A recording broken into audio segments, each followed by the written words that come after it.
Wow, this is it. Project Management 492, one of your last classes before you become a graduate in the Bachelor's of Science in Project Management program, or get a minor or a certificate, or maybe even a double major. But this is it. This is the class that's going to bring it all together for you. I listened to your lessons learned in Project Management 400. And although I've had this class prepared since last year, I have went back over the last week and made some tweaks on behalf of your feedback that you gave me in 400. So we can make sure that kind of the last class that you take in your project management degree, or nearly one of the last classes, is really setting you up for success. Well, here's some changes to the class because I listened to the things that you told me in lessons learned. I don't have access to the official university evaluation until after the class is over.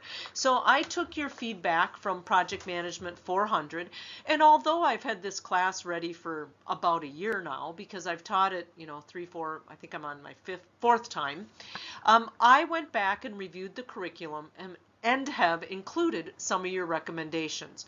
So number one, I have included a real or kind of real scenario for a group project so you can apply some of your knowledge. Most of the situations that you wanted to improve on, have me improve on in the class, was more project application. Secondly, you commented that you didn't think some of the discussions were as meaningful as they could have been, and you wanted more instructor engagement. So I haven't eliminated discussions altogether, but I'm going to be more purposeful in three things. One, making sure you know what the purpose of the discussion is so you know what you're supposed to get out of it. Two, maybe eliminate a discussion where after I looked at it, it was probably busy work. And three, when I do have a discussion, be more involved as the instructor. Number three, you wanted more project application in my instructor videos, and I'm going to do that. We are going to take a practice project, and I am going to see it through from start to finish as we talk about the different components of a project. Four, you want to change the PMBOK boring book. Well, I am sorry, I can't change that. That is how the book is published. And there's only really one option that will take you to the level of being able to pass the certification. However, I added from not this class's feedback, but the last one, because I didn't have time to regroup, an online process through uCertify, which makes that boring book much more interactive. And then lastly, there's much more that I've taken into consideration from your feedback, but those are the highlights, and you'll see the rest of them woven throughout the class. So let's get started with what the purpose of this class is. This purpose is to now take the knowledge that you've learned in Project Management 300, which is a basic fundamental project management class, the knowledge you've learned in Project Management 385, which focuses on leadership, Operations Management 482, quality, Operations Management 482, cost, and then Operations Management 380, lean processes, and put them into a capsulation so you can study for your Global Certified Associate Project Management exam at the end of this class.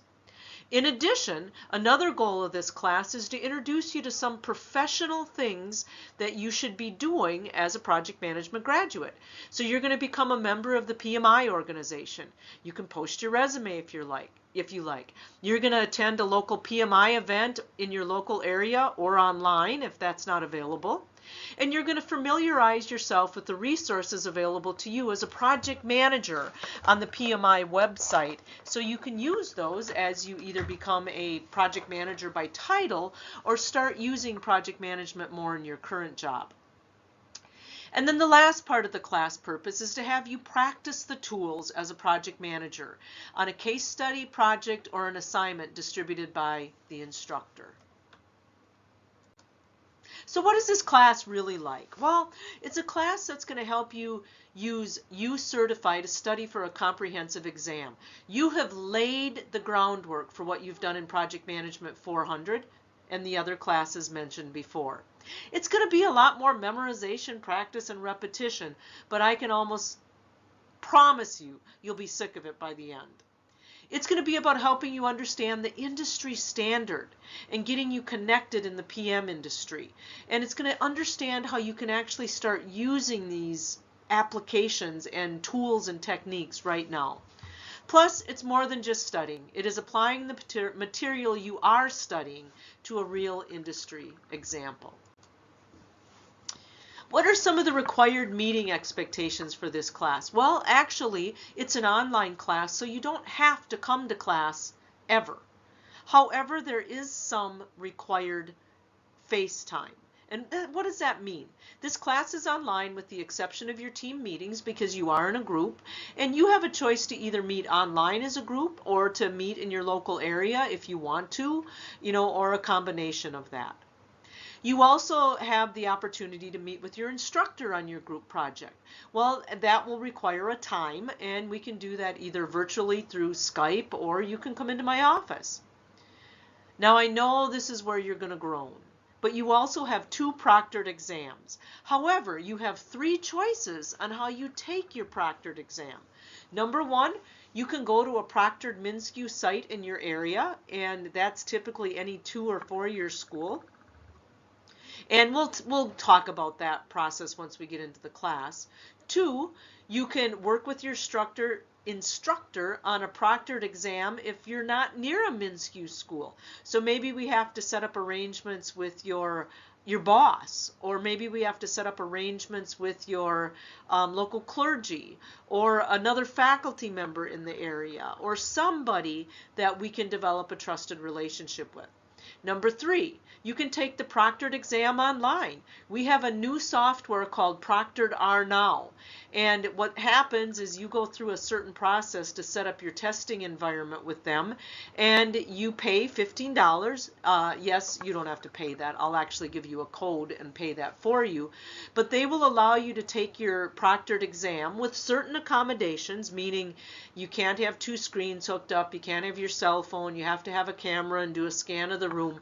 All those details will be provided. But the point is you can take the proctored exam online if you're willing to go through the process of getting your work environment ready or your office environment ready for that. At this time, there are only 2 proctored exams, a midterm and a final. And the reason I do a proctored exam isn't because I don't trust you. It's because I want you to practice in a proctored exam environment before MSUM pays $300 for you to take your CAPM exam and you're not ready. You need to get ready, and one way for us to get you ready is to model that environment. Then the last required meeting is that somewhere between May 2nd and May 10th, which is finals week, you have to go to a Prometric official testing site as approved by the Project Management Institute and take your global certification. You do not have to pass the certification to pass the class, but you do have to take it to pass the class. More details on that will follow. Here's general instructor information. Most of you have this from the last class, but I just want to remind you that I do try to respond within 24 hours. And please, if it's a general class question, ask it on the Q&A discussion forum, because then A, you might be able to answer each other's questions quicker, and B, I only have to answer the question once as opposed to 15 times with 15 different students answering the question or asking the question. Your required textbook is an online subscription to uCertify. You need 2 codes. One is a class code, and that's the same code for everybody. And it is this actual number right here, K-SPUL LX2D-UNBM. The second code you need is your individual code, and you get that code by ordering it from the MSUM bookstore. Once you have your class code, which you now have, and once you order your individual code, then you go out to ucertify.com and you log in with your individual code, and then it will walk you through how to log in to your class, the actual class that you're taking, which is a CAPM certification class. I've also posted some things under D2L that will help walk you through that. If you still have your PMBOK 5th edition, you can also use that as a resource, but as we all can tell from the discussions in Project Management 400, you didn't really care for that book so much. Now, You Certify is a rendition of that PMBOK 5th edition book, but it's more interactive and it has exercises and videos, and students have told me when I test drove it that they like that a little bit better. I couldn't use it in Project Management 400 because we were experimenting with it and it was a timing issue. The course learning outcomes are to prepare you for the exam, to become a registered student at PMI, to attend a PMI industry event, to help you translate some of the differences between the 5th and 6th edition because there's been a change and I want to introduce you to some of those changes, and to apply a cross selection of strategic, behavioral, and technical project management skills in an experiential learning instructor in a situation chosen by your instructor. That's where we're going to apply the materials, and you've told me loud and clear that's what you want to do. There's really 4 groups of homework each week. You're not in 4 groups, but there's 4 clusters of homework. First, you will do your homework on You Certify, and that basically is a reading assignment, and you go out there and you take assessments and practice with exercises to once again solidify the information for the certification. It is self-paced with instructor recommendations, and you get grades based on completion, which lots of students like and some don't, but it's just an easy way for you to get into that memorization cycle again. And then You Certify is also, the content from You Certify is also used for your proctored midterm and final. The second group of homework that you have is you will do homework each week which translates the 5th edition to the 6th edition, the 5th edition to the 6th edition. There's 12 big changes, not huge changes, but like they change the term control to monitor. So we have to make sure that you make that translation as well. Your third big group of homework is to complete getting signed up for the CAPM exam.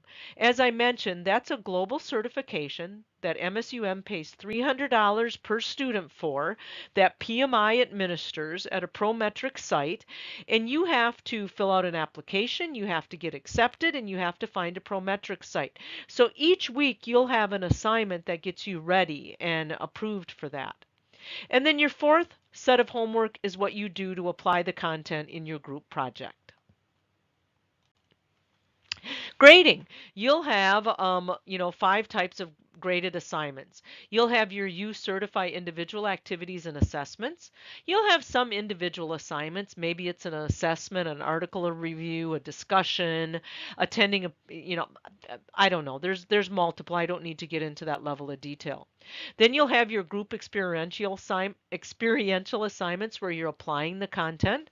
Then you will have your CAPM final. Once again, you have to take the CAPM final and you will be graded on a sliding scale. You do not have to pass the exam, although I hope you do.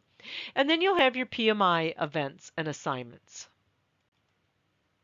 Here's how You Certify grading works. The purpose of You Certify is for you to create a customized study plan for your CAPM exam so you can get to the end of the semester. I grade you on completion of quizzes only. You are required to take 10 quizzes and 3 pretests. You get 10 points for each quiz and pretest you complete with a 90% or more grade. And You Certify has unlimited access and unlimited tries. You get 5 points for 80 to 90% completion rate, and you get no points for less than 80%. I do not grade you on the exercises or the cards. These are only tools for you. So when you're out and You Certify, you will be reading a chapter, again, what's going to seem very familiar to the chapter you read in Project Management 400. You will be taking an assessment, and if you get 90% or above, you get 10 points. You get 80% to 90, 5, less than 80, none. And some of them, you won't even have to read the textbook or do the activities because you already know. It's just one more time for you to practice the content.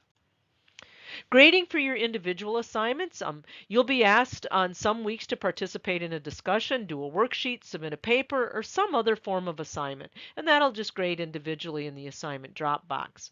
You will have group experimental assignments. That's where we're going to actually apply the content that I've been talking about. And 50% of your grade is going to come from your instructor, and 50% of your grade is going to come from your peers, period. Your group is required to hand in project documents each week. However, I do not grade those individually. I'll only track progress and look at the amount of work you are putting into them and help you and into them to help me determine your final grade. I will respond to the worksheets if they're a glaring issue.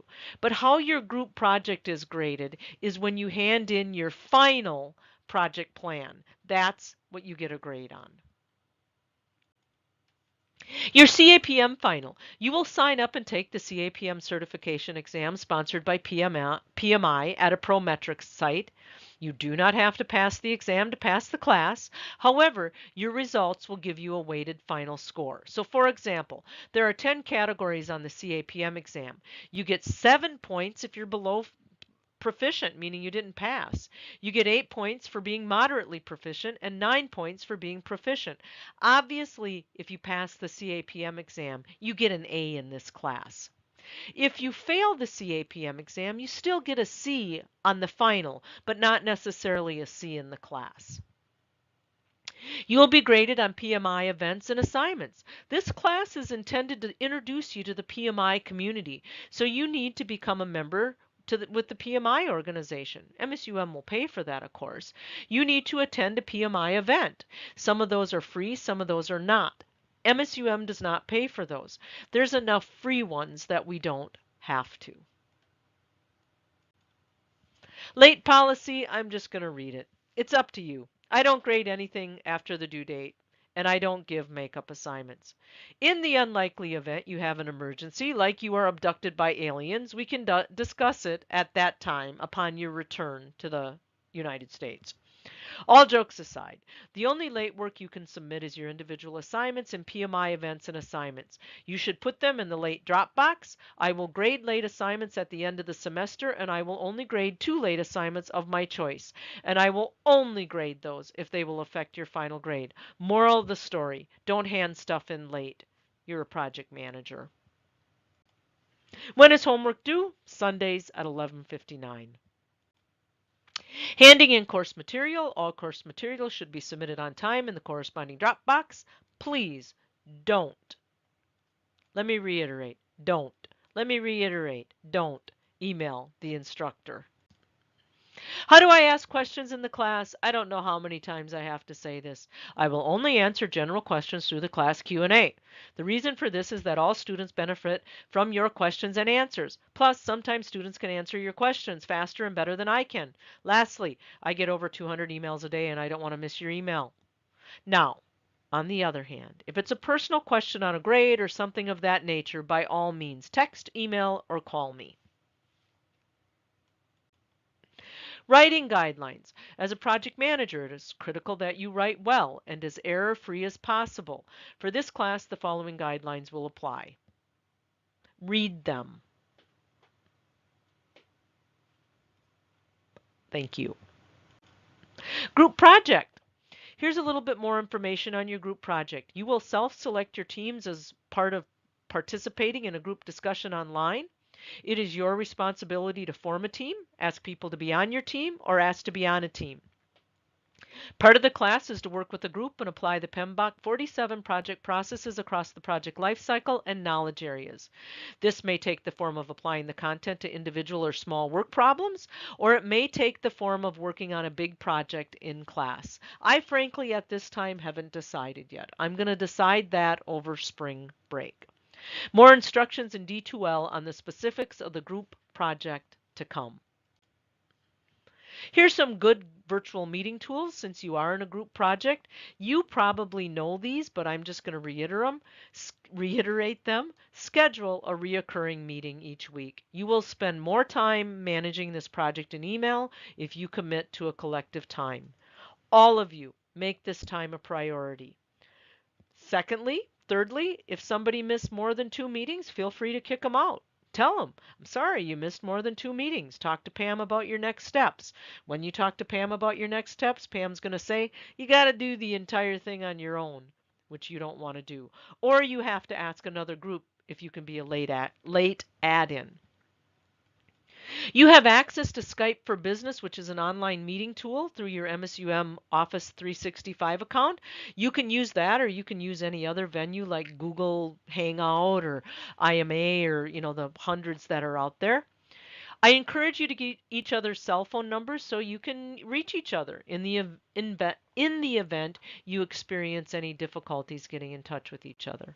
Here are some examples of group software that you can use, or free software. So you guys are typically ahead of me on this, but in case you're not, here's some that I use.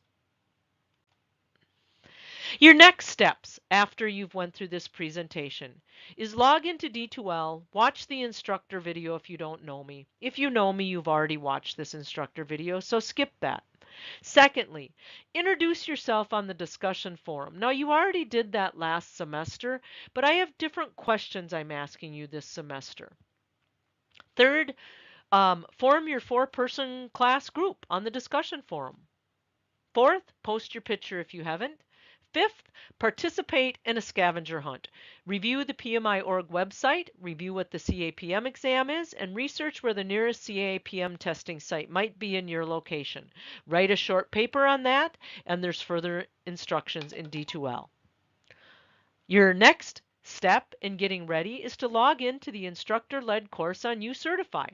You need the instructor code. It is this same code for everybody. You need your individual code. That's different. You need to get that from the bookstore.